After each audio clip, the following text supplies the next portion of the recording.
Can I ask you a question? I saw a really interesting Harmon Dial tweet about the Canucks, but I think to an extent it applies to the They're the Canadians too. same team right now. I don't want to. I don't know if I'm there yet, but that's maybe we'll get there. This was his tweet about the Canucks 23 hours ago. I'm not sure it makes sense to allow Canucks management to explore the idea of potentially trading a core piece right now. One trade isn't going to save the season, and I'd be especially wary when you have a GM that might sense his time is running out to right the ship. Yeah. I don't like, I feel like that's the exact same in Montreal. We know Mhm. he's not going to, we know he's not coming back. Yeah, yeah, no. Like That's at yeah. the end of the year, if his contract runs out, he's not coming back. And everyone's hoping. Yeah. Yeah. I mean, I can't see him trading a core piece, but if they're going to properly do this, whether it's a retool or a rebuild, I don't know if they need to do a rebuild. I think they need to do a retool, but they need to do it properly. Yeah. I don't know if they've necessarily done that. They need the right coach, etc. Yeah. Does Yeah. it make does it make sense to let Marc Bergevin run out the season with the Montreal Canadiens, or is it better to fire him? And I know, like, fire him, bring in, I think we've talked about as like an interim in Scott Mellenby, and find another candidate to properly do this, like similar to what the Devils did a couple years ago with Ray Shero. Hmm. Um. Yeah. No, he should be gone. Right. He should have been gone in like 2018. It's amazing. Yeah, it's just as simple as that. He should be gone, and to be honest, yeah, you need an interim right away. I don't think he's gonna, because Mark Bergman did an interview. It was all in front. We did a few interviews. Why he's in COVID protocol right now, and he was talking about like I don't want to make a move. He did his I don't want to mortgage the future line, which is like, oh God, Berge. Like he's obviously not. He's not going to trade a Caulfield, right? If he wasn't going to trade Caulfield for Eichel, which he probably should have done if he could, if that was an option. But I turned around on that, by the way. Then I don't think he's going to make that sort of move. Like I don't think he's as panicky as Jim Benning is, by example. Like I think we know Bergevin kind of he's got that attitude if he doesn't really care. Like not as in like he doesn't care about his job, but it doesn't feel like pressure is often gotten to Marc Bergevin. Right. So so I don't even think a move like that is going to come. Like if you told me Jim Benning traded Brock Besser today, for example, I would believe you. Weird enough. Like do I trust him to make a Ben Sherratt trade?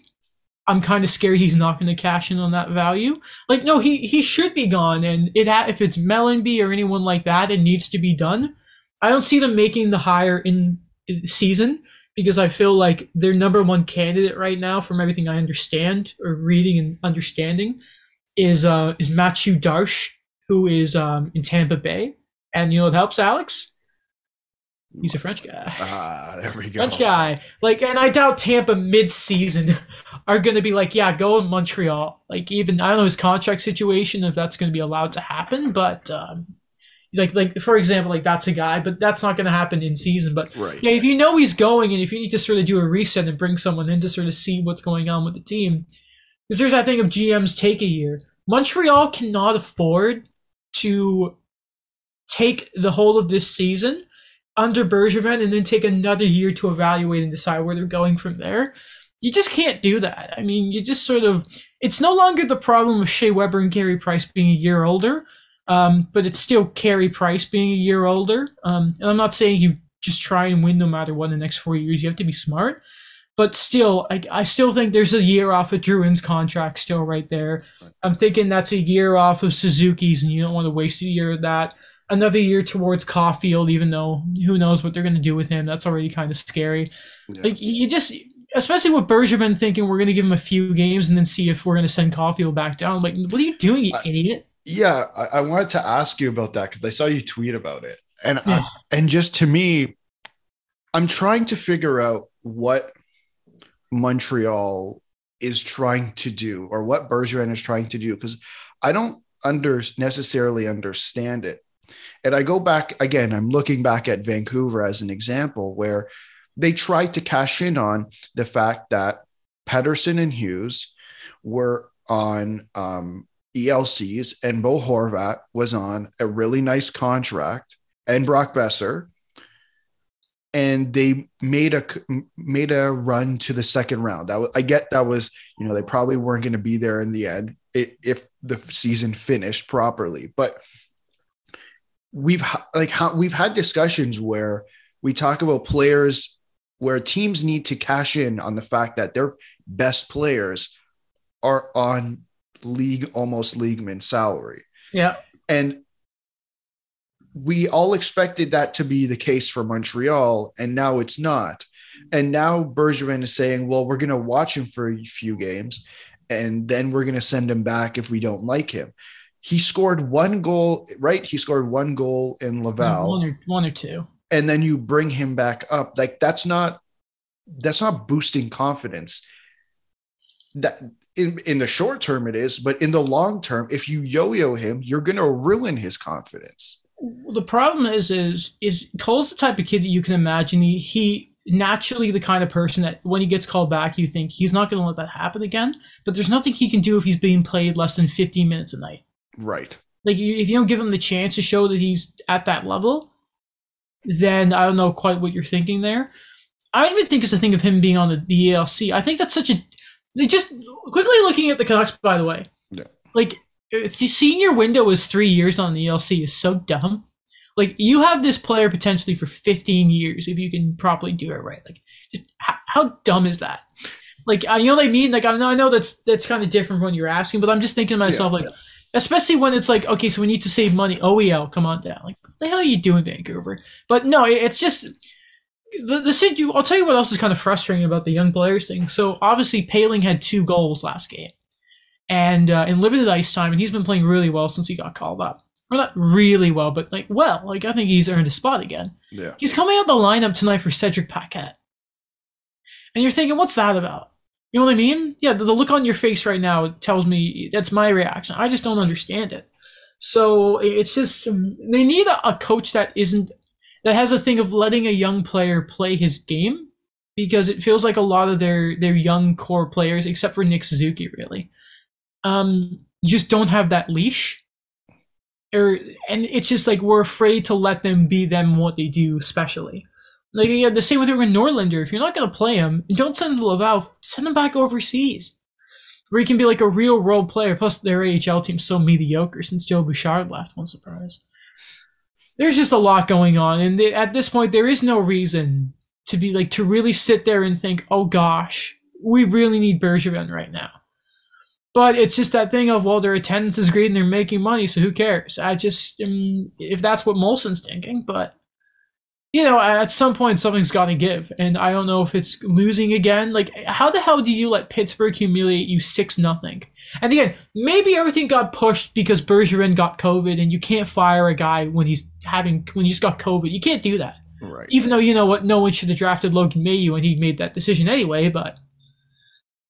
Sorry, I know very different things, but I'm looking at Bergevin's sort of history here. It's so everybody wanted Slava Voinov, and he hired Sean Burke. Yeah. I don't see the need to keep Marc Bergevin, because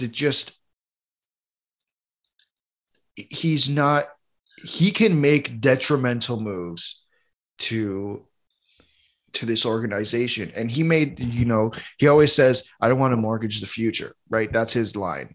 Okay, fine. Don't mortgage the future. 4 or 5 games into the season, he says, we're not going to make a panic move. We're not going to make a move. Everything's going to be fine.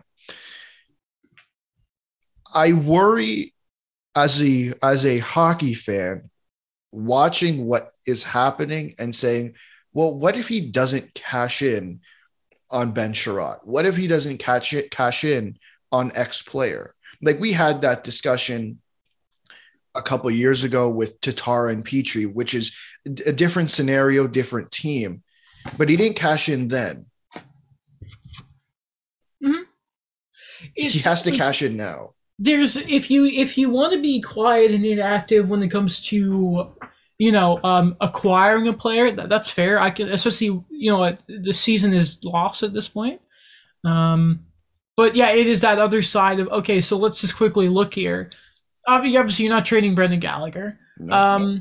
Maybe next year when he's a year out, you trade Jonathan Drouin, which hurts to say, but who knows? You're not trading Josh Anderson. You're not trading Dvorak. Maybe you even look at Tyler Toffoli. That type of thing. You're not trading Joel Armia because he doesn't have any value right now, even though, I don't think you're going to get a ton for Lehkonen, plus I think you still need players, and I think that's a good player. You're not trading Caulfield. You're not trading Suzuki. You're not trading Evans. People like Pizzetta, but, whatever. You're not trading Palin because he's supposed to be a big piece. You can't really trade Jeff Petrie because even if you wanted to, his value tanked right now. Can't trade David Savard, unfortunately. Edmondson hasn't played. Wideman, I think, could be an effective sort of PK, it's like power play guy for someone who may need him. You're not going to trade Niku because that's a sort of reclamation project. And maybe you trade Jake Allen next year when he has a year left and look at how valuable he's been. So the guy is Ben Sherratt. That is the piece right now who has a 10-team no-trade list, I've just learned. Oh, what the heck was that about? Excuse me? How did that happen? That's interesting. You idiot. Why does Ben Sherratt have a no-trade clause? Okay. But yeah, no, it needs to be at this point, movable. I would actually make the argument.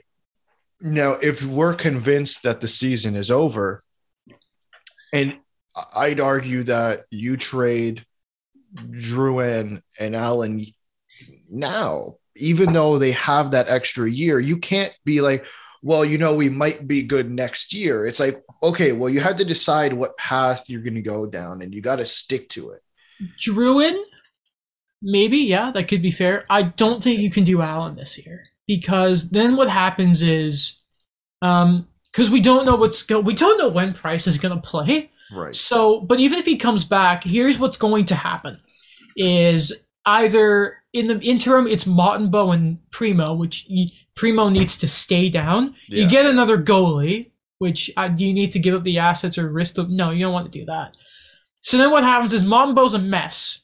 And then even if the organization are careful when it comes to game management and not playing Carey, if you get rid of Jake Allen, the pressure is all of a sudden back on Carey. So that's why I would say next year for Allen, I think you have to be very, very careful about trading him because I think the best thing for Carey Price, which is at the end of the day is the team's number one priority, would be him. But I think Drouin, and we've seen how good he's been this year, I think is definitely an asset you could look at dealing. But yeah, so I'm thinking like Sherratt is up there. I think Sherratt's the top of the list right now, especially what Friedman's talked about in that. So, but I mean, yeah, Bergevin needs to sort of realize like now, like you gotta. I defended Tatar, I defended Petrie, got a cup of like final appearance. That was pretty hype. But now it's like the organizations you make this year, or the decisions you make this year, are going to make some really long-term things with the team. You've got that foundation of young players with Cole, with Suzuki, and that. But like you probably need to look at getting some young D now, besides Norlander, that are legit puck movers and that. Like, it's a very important year, and this year, next year, I think, for the organization. So you got to get the right guy in. And that guy is not Bergevin. What you have to remember now is Marc Bergevin, as much as he can go on about he didn't like the energy of this team and how he's gone next year, and I think a story that's falling to the wayside a lot here is what you have to remember is this isn't a GM who gets fired 3-4 years into a tenure, and you may be like, maybe he made some bad moves, but there's a body of work, and maybe you see a couple years later the guys that he drafted came into the system. I think this summer is the 10-year anniversary of his hiring. Wow. So everything is his blueprint right now. And I think if you don't take the time to at least sit back, look all around you and see what he's built, and you realize how much of a mess it is, then, and I mean at every level, drafting, developing. How many years for the past few have we heard that Montreal have a great system or a great pool of prospects, which they have, but how many of them have made it? Right. And that is the big basis of you have to look at the big picture throughout the organization, head to toe. and you have to go from there. Like, listen, we have to accept the French thing is there to stay. Yeah. Matthew Darche could be a great guy to bring in because learning under, Breezeball's pretty sick. Yeah. And Yzerman, I think he was there. Pretty. So if you let Bouchard go, you let Gerard Gallant go, you let Breezeball go all those years ago. You have to get it right now. You have to get it right. You have to. This is the make or break. Bergevin needs to be gone now through whoever you wanted the interim. Make sure they sell the assets they need to sell this year. If you need to before the deadline, call up Pittsburgh. They love getting their stuff done early. There you go. You move on. Yeah. And you accumulate the draft picks. You have a huge draft in Montreal, and you go from there. Like there needs to be a philosophical change head to toe in this organization. Would it be fair to if we had to pick a word to describe Marc Bergevin's tenure as general manager of the Montreal Canadiens, would it be fair to use inconsistent? That's hilarious. No, see, because here's the thing: Marc Bergevin has been consistently.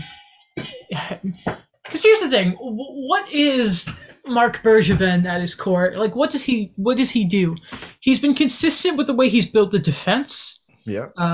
He's been consistent that he refuses to trade the young players to bring in superstar talent. He's been consistent and unable to bring in a true first-line center, even though I think Nick Suzuki kind of fell into his lap. Because apparently they wanted Cody Glass. How does that work? He's been consistent in sort of unable to help Carey Price in his prime years. He's been inconsistent. Sorry, he's been consistent in all those young players he refused to trade for help not working out. He's been consistent in yo-yoing his prospects. I think Marc Bergevin has been one of the most consistent GMs in the league. His blockbuster moves year after year. Somehow they just work. We don't know how, except Dvorak, which is not working out so far, which is a shame. Even though I think he's better than how he's been playing, by the way. But there's just something there. I think he's been one of the most consistent GMs we've ever seen. It's just he's been consistent in all the wrong ways. Right. He is. If I had to describe Marc Bergevin in one word and his tenure, it's frustrating because you've seen stuff where it's like Suzuki, great. The Romanov deal, great. The Pacioretty deal, great. The Deneau deal, great. And then there's just like what else have you done really? Like PK at the time. That trade is incredibly even now if you really look at it. Both teams went to the cup final and all that kind of stuff. But, I mean, it was dumb at the time. And that philosophy has translated to the rest of the defense where no one's allowed to skate with the puck. No one can jump into the play. Everyone be the same type of defenseman that Marc Bergevin was in his time. It's just... It's frustrating because it's every level. I feel bad. We keep ragging on Marc Bergevin for like half an hour, but I saw another quote. It might have been from that LeBrun article. I'm having trouble finding it, but it was about prospect. It was about, what is his name? Jordan Harris, who's currently in the NCAA. It pissed me off because, Marc Bergevin, every time I hear him speak, he is so, we're doing it this way and that's it. There's no, I'm not mortgaging the future, and he doesn't mortgage the future. I don't have any more trades. Well, that one he lied about. He did trade for Eric Stahl. The quote was about Jordan Harris. And he was like, well, if, he wants to go play in Boston and New York, then, there's nothing we can do. And I'm like, how can you say that publicly? Mm-hmm. Like, it just, to me, you can't say that. Context. Yeah. So Jordan Harris, defenseman, left-handed, plays at Northeastern in the NCAA. He was drafted in third round in 2018. He's a young defenseman that Montreal have been excited about for a really long time. And the belief, and Eric Engels has written about this, it was big to him and his family that he complete his college time, right? Right. That's important. Like, I think Caden Primo, for example, I'm getting a call from my mom. Should I pick up on the show and say we're recording? Yes. Hello. How are you? You have a headache. That's not good. You'll even work a little early? What's up? Oh, that's not good.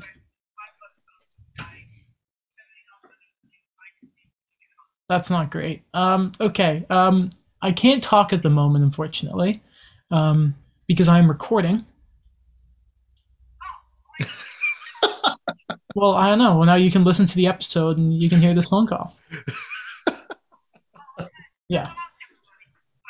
Wait. Hold on, mom. How do you feel if you had to describe Marc Bergevin in one word? How would you do it? What was the word you would use to describe him? Use What was it? useless. Oh my god. A waste of space and time. Well, that's a few words, but we'll go with useless. Okay. Yeah, I know we can't swear though. Okay. All right. I'll see you when you get home. All right. Goodbye. That's So hilarious. yeah, Useless. Yeah. Okay.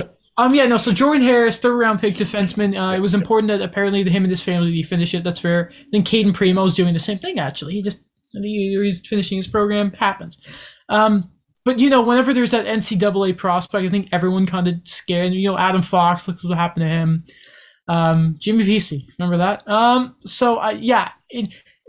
Okay, so at its core, saying that there's nothing he can do from stopping NCAA prospects, because obviously there's the loophole we all know about. If not, if you know what it is, what happens is NCAA prospects can finish their time at their school, and they can say to the team that had their rights, no, bye, and you can go. That's what happened with Adam Fox. Yeah. So what Bergevin says there is he can leave us and go. He's not wrong. You know what I mean? No, he is not wrong, but he is, because you can do whatever you can. You can run a good team. You can show him like this is the thing. We can remember the year before Caulfield was signed. Bergevin said, "Yeah, we're gonna have him go back to Wisconsin the next year," and he didn't know. Like that lack of communication. You need to show that you're an organization worth coming with. Now, if you had needed to sign him last summer, when it's like, "Hey, Jordan, we just went to the Cup final." Who's not going to sign with you? You know what I mean? And you're the Habs. You have all this going for you. There's the scenes of the city celebrating. Montreal, as we know, is an amazing city. Like, you can sell that. But the problem is, Berge, and this also applies to Jeff Molson, who refuses to hire a president of hockey ops, by the way, that if he looks at the organization right now and can see Cole Caulfield possibly getting yo-yo, hopefully that doesn't end up happening, and all this, Paling getting scratched, then all of a sudden, of course he's going to want to go and sign with the Rangers or Boston, because that's an organization that knows how to run itself. When the Habs right now, there should never be a scenario where the Montreal Canadiens are not a destination for players to go to.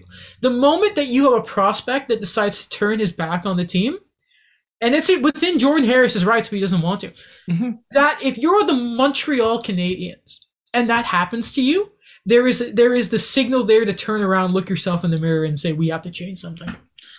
And, the more since Tavares signed that whole saga where he had those interviews, I've learned a lot about, how everyone complains about taxes, right? We can't sign these players because of taxes. It all goes to Tampa. I don't know if you've watched that Agent Provocateur with the guy who works for Octagon as well, Frank Zecca, I think.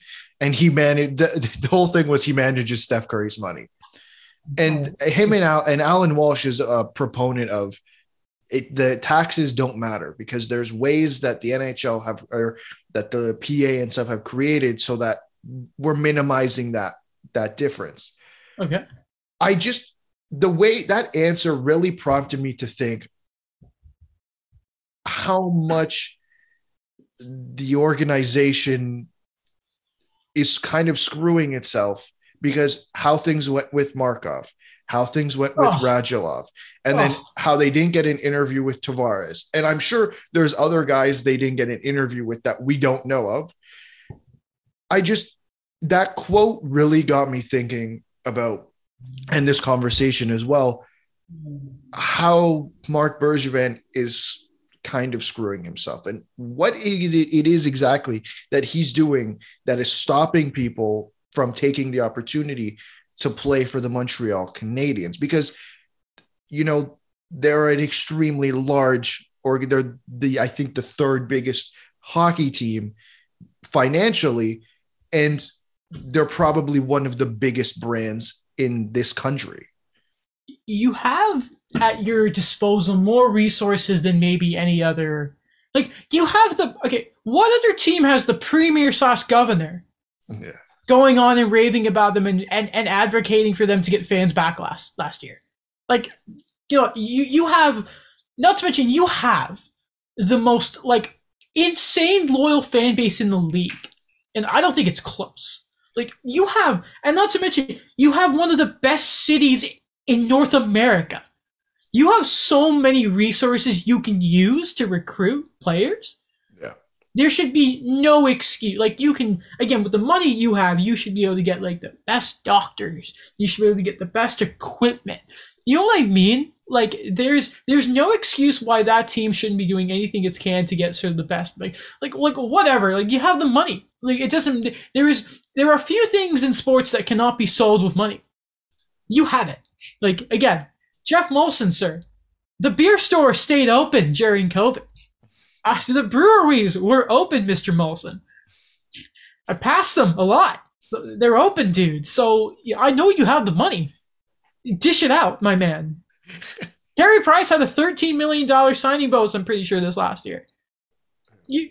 Dude, you have the money. Let's go. Pretty sure both Gallagher and Petrie have their new deals this year, too. So between all those guys, there's at least $25 million that just went out before everyone else do. Anderson's whatever money. Another $9 million. Again, just look at the payroll for the team. You have the money. Use in your resources in that, man. No excuse.